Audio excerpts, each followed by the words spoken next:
En ce temps-là, voyant les foules, Jésus gravit la montagne. Il s'assit et ses disciples s'approchèrent de lui. Alors, ouvrant la bouche, il les enseignait. Il disait : « Heureux les pauvres de cœur, car le royaume des cieux est à eux. Heureux ceux qui pleurent, car ils seront consolés. Heureux les doux, car ils recevront la terre en héritage. Heureux ceux qui ont faim et soif de la justice, car ils seront rassasiés. Heureux les miséricordieux, car ils obtiendront miséricorde. Heureux les cœurs purs, car ils verront Dieu. Heureux les artisans de paix, car ils seront appelés fils de Dieu. Heureux ceux qui sont persécutés pour la justice, car le royaume des cieux est à eux. Heureux êtes-vous si l'on vous insulte, si l'on vous persécute, si l'on dit faussement toutes sortes de mal contre vous à cause de moi. Réjouissez-vous, soyez dans l'allégresse, car votre récompense est grande dans les cieux. Acclamons la parole de Dieu.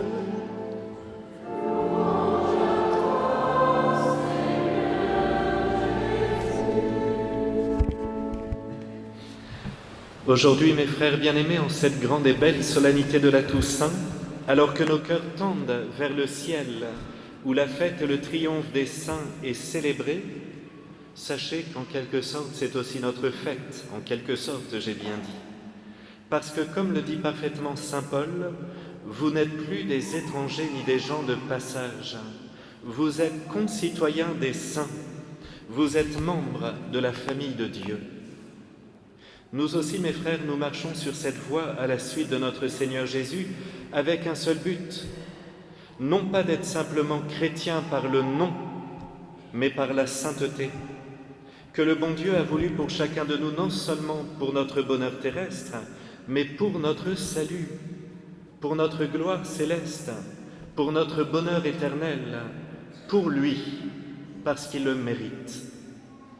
Car il en va ici de gloire, n'en déplaise à ceux qui n'aiment pas parler de mérite en matière de religion, car si le bon Dieu a voulu que nous ayons des mérites pour la gloire du ciel, qui sommes-nous pour banaliser une telle vérité et rester finalement dans les méandres d'une spiritualité abstraite, un peu humaniste, qui finit par remettre l'homme au centre et Dieu de côté?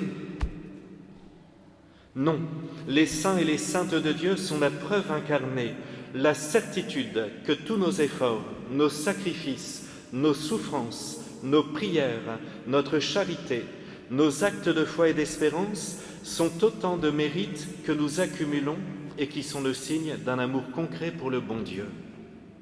Prenez chaque saint qui habite cette cathédrale, le grand Saint Joseph, la petite Thérèse, Sainte Jeanne d'Arc, Saint Jacques, Saint François d'Assise, le petit nouveau, Saint Roch, qui est caché là-bas derrière la colonne, Saint Antoine de Padoue, Saint Louis de Gonzague, le Saint curé d'Ars, Saint Julien et Saint Galactoire, la très sainte Vierge Marie, tous, sans exception, sont passés par de terribles combats, pas seulement des combats physiques, mais aussi des combats intérieurs. Tous, mes frères, ont beaucoup souffert, et certains le martyre le plus cruel et le plus terrible, comme Jeanne d'Arc brûlant dans les flammes du bûcher, ou la très sainte Vierge Marie agonisant de douleur sous la croix. Et tous maintenant, mes frères, sont dans la gloire du ciel, parce que leur amour pour le bon Dieu était très grand. Et parce que c'était un amour concret pour Dieu, c'était un amour concret pour le prochain, un amour saint, un amour parfait. Ils sont des milliers qui, depuis le ciel, sont dans cette gloire de Dieu. Et pourtant, mes frères, si on les regarde bien, on se rend compte qu'ils étaient vraiment comme vous et comme moi. Bon, d'accord, en dehors de la très sainte Vierge Marie. Parmi eux, il y avait des riches ou des pauvres, des nobles ou des paysans, des célibataires, des pères et mères de famille, des prêtres, des évêques, des religieux. Il y avait des enfants ou des vieillards, des hommes et des femmes dans la force de l'âge ou des malades toujours affaiblis.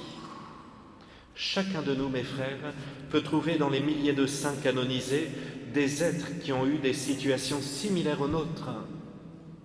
Et s'il y a bien un principe dans le choix des saints de Dieu, c'est que où ils sont nés et ils ont su se préserver du péché, du mal, depuis leur plus tendre enfance jusqu'à leur passage vers la patrie céleste, où ils ont connu le péché et ont dû se battre jour après jour contre leur misère, contre les tentations, se relevant humblement après chaque chute, pour finir par choisir définitivement le Christ, au-dessus de toute chose, au-dessus de tout bien, au-dessus de tout honneur, au-dessus des attraits du monde.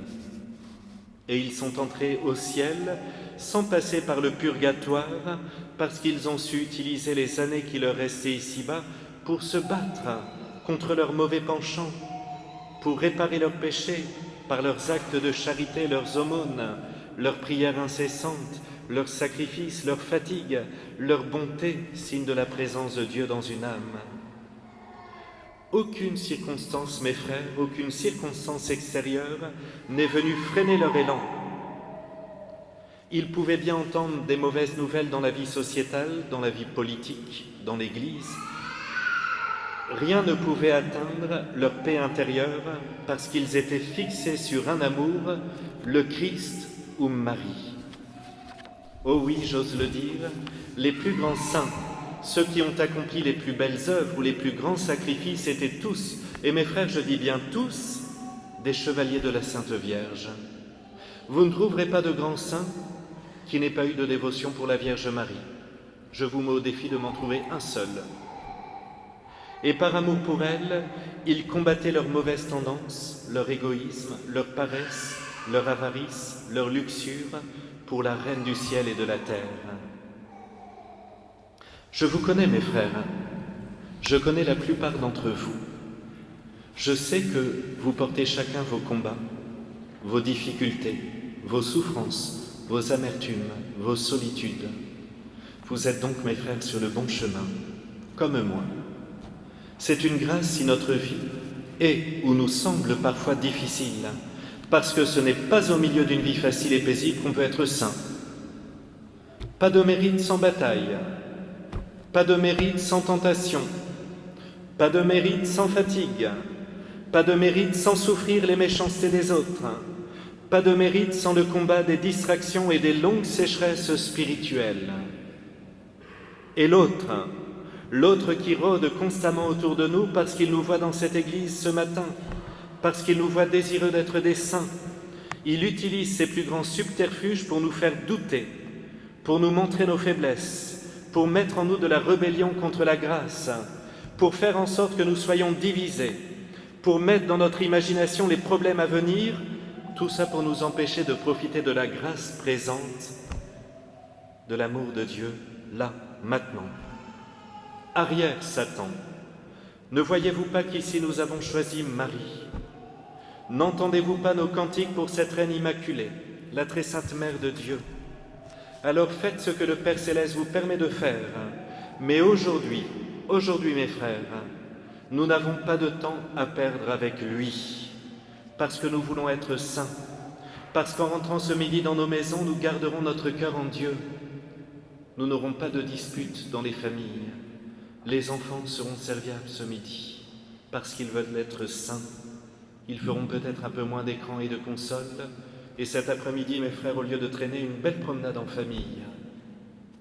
Et si nous sommes seuls, en fait, nous ne sommes pas seuls, parce que nous sommes avec les saints du ciel et avec les âmes du purgatoire qui nous supplient de prier pour elles. Alors on peut venir à l'église ici, et on prie pour elles. Encore un chapelet. On en libère quelques-unes des tourments. C'est ça, mes frères, la sainteté, de garder notre cœur en Dieu.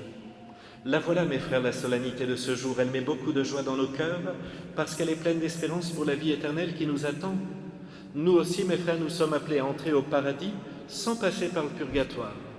Mais ça dépend du choix que nous ferons aujourd'hui. Sincèrement, mes frères bien-aimés, ne pensez surtout pas que je vous dis maintenant que ce que je vais vous dire vient d'un dépressif. Bien au contraire. Est-ce que ce monde dans lequel nous vivons actuellement est le paradis? Est-ce que nous sommes au paradis ici-bas? Parfait. Je vois que vous aussi vous avez la réponse. Eh bien, continuons à avancer dans ce pèlerinage terrestre sans trop nous arrêter. On a fait le tour des choses et en dehors de quelques petits plaisirs ici-bas, il n'y a que le ciel qui peut ravir nos cœurs. Rappelons simplement en 5 points quelles ont été les caractéristiques communes des saints. Premièrement, la prière pour toujours être avec le bon Dieu. Deuxièmement, la confession pour être toujours libre des assauts de l'ennemi et pour garder la paix intérieure. Troisièmement, la communion fréquente, moteur de toute sainteté. Quatrièmement, une charité débordante, soutenue par la grâce divine. S'il n'y a pas de charité, nous ne sommes pas saints, ça c'est clair. Cinquièmement, les souffrances, les croix, les méchancetés d'autrui comme unique moyen de maturation spirituelle.